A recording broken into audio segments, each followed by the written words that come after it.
Salam sehat, tetap bersemangat. Kembali lagi dengan Pak Yas. Pada kesempatan kali ini ada satu pertanyaan yang akan kita bahas. Apa itu pertanyaannya?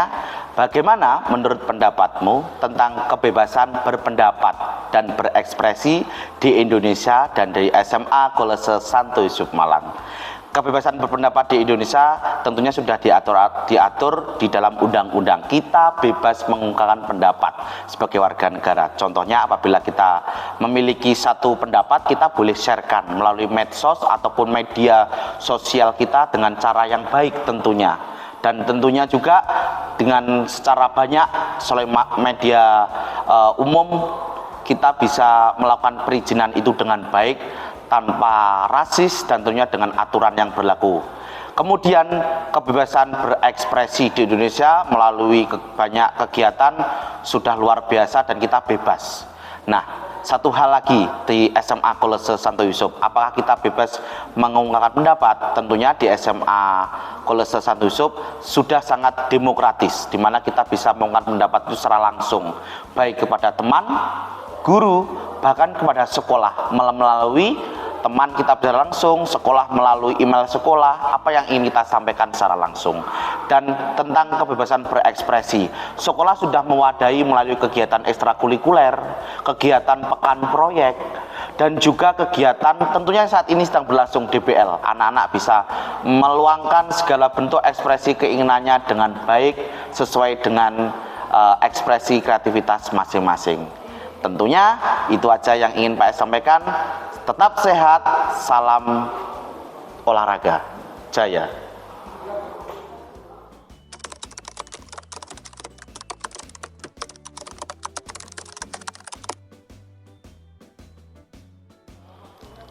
Baik, selamat siang semuanya untuk kelas 11, tetap bersemangat. Di siang hari ini sedikit saya berikan gambaran tentang masalah demokrasi. Demokrasi senantiasa ada dalam sebuah institusi, lembaga, organisasi, termasuk negara. Kalau kita lihat perkembangan demokrasi di negara kita, mulai awal kemerdekaan, Orde Lama, Orde Baru, dan masa reformasi, terutama pada masa reformasi inilah keterlibatan kelompok muda sangat luar biasa.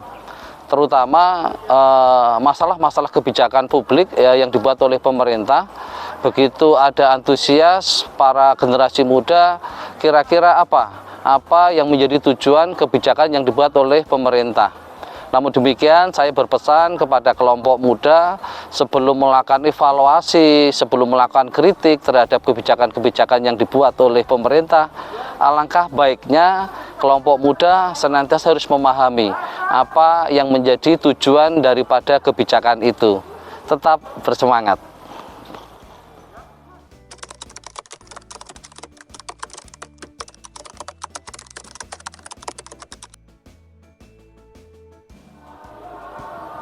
Kalau ditanya masalah stereotip orang muda dalam berdemokrasi sih, jujur satu kata yang muncul dari benakku itu adalah cuek.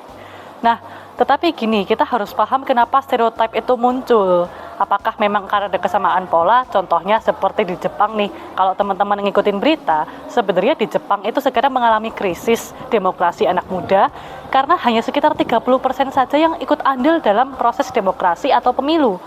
Nah, ini sebenarnya adalah ajakan bagi kita semua untuk berefleksi, kenapa sih kok bisa-bisanya anak muda yang harusnya ambisinya masih tinggi malah tidak mau ikut berpartisipasi dalam demokrasi.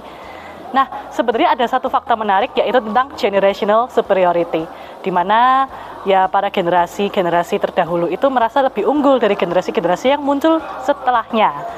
Jadi memang pernah ada yang menuliskan bahwa ketika misalnya nih sekarang kita termasuk generasi muda, ada kemungkinan bahwa generasi-generasi kita di atas kita ini tidak memberikan kesempatan yang baik bagi kita untuk berdemokrasi. Contohnya, tidak mau dipimpin oleh orang yang lebih muda, atau mungkin melangkahi, atau mungkin ide-idenya anak muda dianggap terlalu kompleks dan tidak mungkin dijalankan. Nah, itu semua pasti membuat anak-anak muda ya pasti merasa acuh, akhirnya cuek. Untuk apa aku ikut berdemokrasi? Toh ujung-ujungnya para yang lebih tua ini tidak mau mendengarkanku, sehingga akhirnya potensinya pun tidak termaksimalkan. Itu kalau dari aku, kenapa kok kesannya anak-anak muda itu mendapatkan diskriminasi dalam demokrasi? Menurut saya, kebebasan berpendapat sudah dilindungi oleh konstitusi. Namun, adanya penyalahgunaan untuk kepentingan diri sendiri bahkan merugikan orang lain. Pro dan kontra adalah hal yang biasa dalam perbedaan pendapat. Bahkan faktanya, kenyataannya, hal ini hanya sebagian masyarakat kecil yang mampu menerima perbedaan pendapat itu.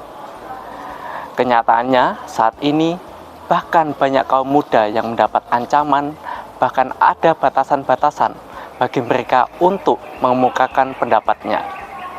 Ancaman itu berasal dari kelompok kecil yang ingin membatasi bagaimana mereka berpendapat.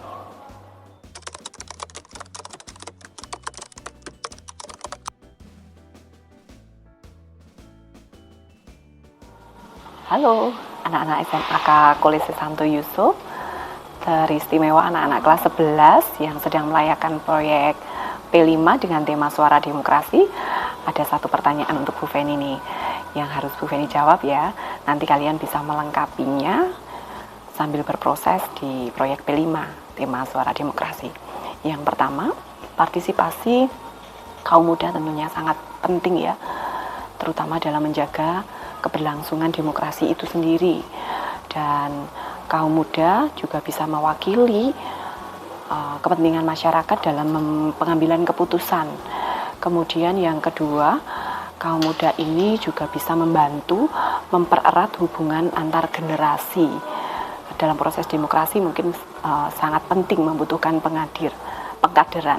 Kemudian yang ketiga, dari efek kritis, kaum muda ini juga bisa membantu menjaga dan mengontrol kebijakan-kebijakan publik yang sudah ada. Kemudian partisipasi aktif masyarakat ini juga bisa melakukan akses-akses dalam mencari sumber daya tentunya. Networking ya, tidak hanya di bidang politik, tetapi juga di bidang pendidikan, di bidang kehidupan yang lainnya. Sebetulnya banyak sekali keuntungannya. Jadi, tunggu apa lagi? Kami tunggu action kalian, peran kalian dalam praktek demokrasi. Terima kasih.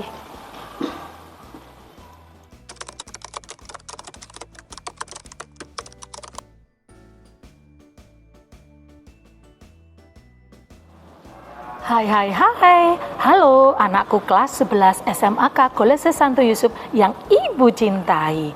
Nah, sekarang Ibu akan menjawab pertanyaan. Ini ada pertanyaan ya, mengapa anak muda itu harus berpartisipasi dalam demokrasi? Nah, ini ada jawabannya. Yang pertama, itu membantu menjaga keberlangsungan demokrasi. Yang kedua, memastikan kepentingan dan hak warga negara kalian itu terwakili. Lalu bisa membantu meningkatkan kesadaran dan tanggung jawab menjadi seorang warga negara yang baik. Tentunya kalian generasi muda mempunyai pandangan yang segar dan perspektif yang berbeda daripada generasi sebelumnya kan? Nah, diharapkan perspektif ini nantinya dan partisipasi ini nantinya bisa menghasilkan suatu solusi yang baik untuk masalah yang dihadapi oleh masyarakat. Demikian jawaban dari Ibu. Terima kasih ya. Dadah.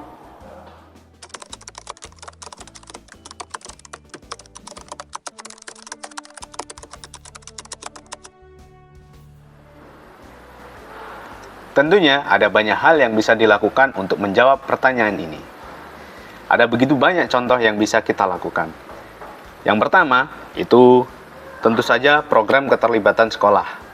Bisa program debat, bisa juga proyek-proyek kelas, kemudian bisa kegiatan kreatif maupun artistik. Jadi kita menggunakan seni nih sebagai media komunikasi ataupun dalam berdemokrasi. Kemudian juga bisa pelatihan kepemimpinan, yaitu menyelenggarakan pelatihan bisa dalam organisasi dan komunikasi. Dan masih banyak lagi yang lainnya. Halo semuanya, untuk menjawab pertanyaan itu, bagaimana pembuat kebijakan publik untuk melibatkan anak muda dalam demokrasi, sebenarnya banyak beragam cara.